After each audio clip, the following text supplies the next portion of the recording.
Bom, vamos então concluir hoje a nossa meditação sobre o que aconteceu lá na ceia em Betânia, quando Maria, Marta e Lázaro ofereceram uma ceia ao Senhor Jesus, celebrando a ressurreição de Lázaro. Então falamos já sobre Marta, falamos sobre Lázaro e falamos sobre Maria. Agora nós vamos falar sobre um quarto personagem que também se destacou ali naquele episódio, mas este pelas razões erradas. Estamos falando de Judas. Exatamente. Você se lembra que Maria havia tomado do perfume caríssimo que ela tinha, valores atuais no nosso país seria equivalente a mais ou menos 13 mil reais, era o preço do perfume que ela derramou por completo aos pés do Senhor Jesus, num ato que expressava que ele valia mais do que ela tinha de mais valor. Ele valia mais para ela do que aquilo que ela tinha de maior valor. E ele era a pessoa mais importante para ela do que a pessoa que ela tinha de mais importante na vida dela naquele momento, que era o seu irmão que havia sido ressuscitado e o seu futuro marido, para quem era preparado aquele perfume. Então, diante daquela atitude inusitada de Maria, todo o foco saiu de Lázaro para ela. Daí então Judas, que estava ali presente, Judas Iscariotes, diz assim o texto: então um dos seus discípulos, Judas Iscariotes, filho de Simão, o que havia de traí-lo, disse: por que não se vendeu este unguento por 300 dinheiros e não se deu aos pobres? Foi a pergunta de Judas, querendo condenar a atitude de Maria como um grande desperdício e também censurar Jesus por permitir que aquilo fosse feito, aquele desperdício, entre aspas, fosse feito. Continua o texto: por que não se vendeu este unguento por 300 dinheiros e não se deu aos pobres? Ora, ele, Judas, disse isto não pelo cuidado que tivesse dos pobres, mas porque era ladrão e tinha a bolsa e tirava o que ali se lançava. Olha só, Judas era o tesoureiro do grupo dos discípulos. Jesus, que pedia oferta também, você sabia disso? Você sabia que Jesus pedia oferta? Você sabia que Jesus pedia ofertas, que era o que sustentava ele e os seus discípulos que abandonaram tudo para segui-lo? Você sabia disso? Pois é, Jesus também pedia ofertas. Prova disso é que Judas tinha a bolsa da oferta. Ele segurava, ele guardava as ofertas, ele administrava o dinheiro da oferta. Então, quando ele viu aquele perfume que valia ali, em dinheiro de hoje, 13 mil reais, ele logo pensou: isso aqui na bolsa, eu iria pelo menos embolsar aí uma boa quantidade, alguns R$1.000, eu iria ser uma boa oferta.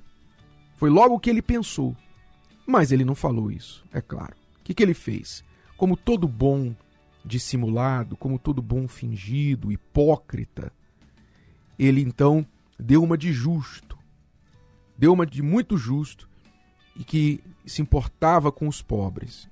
Isso podia ter sido vendido e ajudado aos pobres, dado aos pobres. Ora, não é isso que nós temos visto também nos dias de hoje? Esse espírito de Judas não saiu do mundo. Quantas vezes nós somos criticados por exemplo, construir um templo, uma igreja, ou porque levamos as pessoas à fé de sacrificar para Deus, de dar o seu dízimo, de dar a sua oferta, de fazer os seus votos.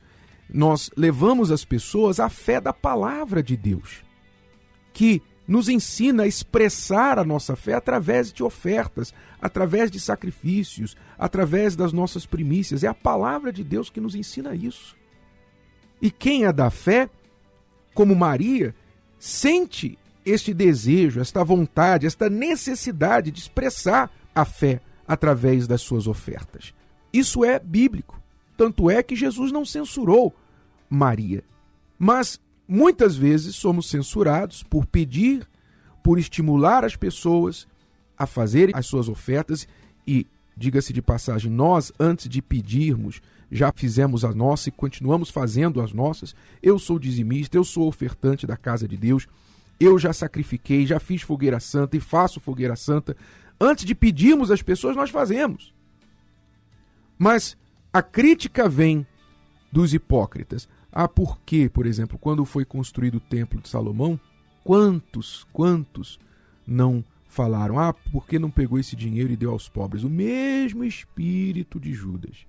O mesmo espírito de Judas. Mas note bem, note que curioso, 99%, você pode verificar, 99% dessas pessoas que nos criticam, que dizem que nós deveríamos, ao invés de levar as pessoas a honrarem a Deus com as suas ofertas, os seus dízimos, ao invés de construir templo ou fazer o que fazemos para a obra de Deus, deveríamos pegar esse dinheiro e ajudar os pobres. 99% dessas pessoas não ajudam os pobres, não fazem nada pelos pobres.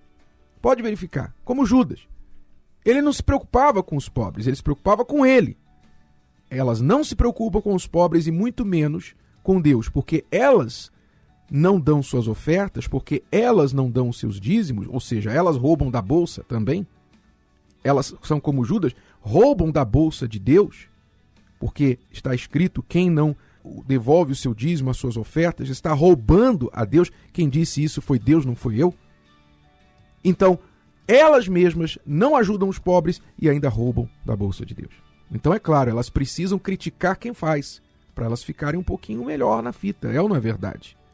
Mas esse é o espírito desse mundo. Agora, o mais legal é o que Jesus falou em seguida. Ele disse para Judas, deixai-a, para o dia da minha sepultura guardou isto, porque os pobres sempre os tendes convosco, mas a mim nem sempre me tendes.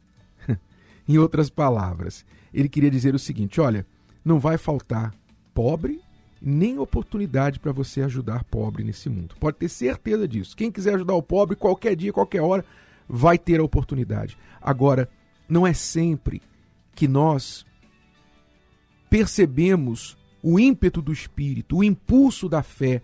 Não é sempre que a voz da fé nos chama para fazer algo especial, um sacrifício, uma prova, um voto com Deus, como fez Maria aqui, derramando o seu perfume. Então Jesus disse, essa oportunidade aqui é única, isso não vai ser tirado dela, isso aqui é muito importante o que ela está fazendo. Ele valorizou a atitude de Maria. Então, você se preocupa muito com os pobres, por favor, corra para ajudá-los. Agora, enquanto você faz isso, eu também te desafio a achar uma instituição neste Brasil e no mundo que faça mais pelos pobres do que a Universal. Eu desafio você a achar uma instituição que faça mais pelos pobres do que a Universal. Eu desafio você. Só em 2017 foram mais de 11 milhões de pessoas ajudadas pelas ações sociais da igreja. Mais de 11 milhões, isso são dados comprovados, ações comprovadas.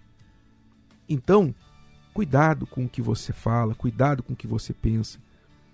E muito mais importante, lembre-se que Deus pensa assim nos pobres. É importante ajudar os pobres, não haja dúvida com respeito a isso. Mas Ele também espera de nós as nossas devoções, as nossas ofertas, a nossa fidelidade, a expressão da nossa fé com mais do que palavras. Mais do que palavras. Ele espera a expressão da nossa fé com atitudes, como fez Maria.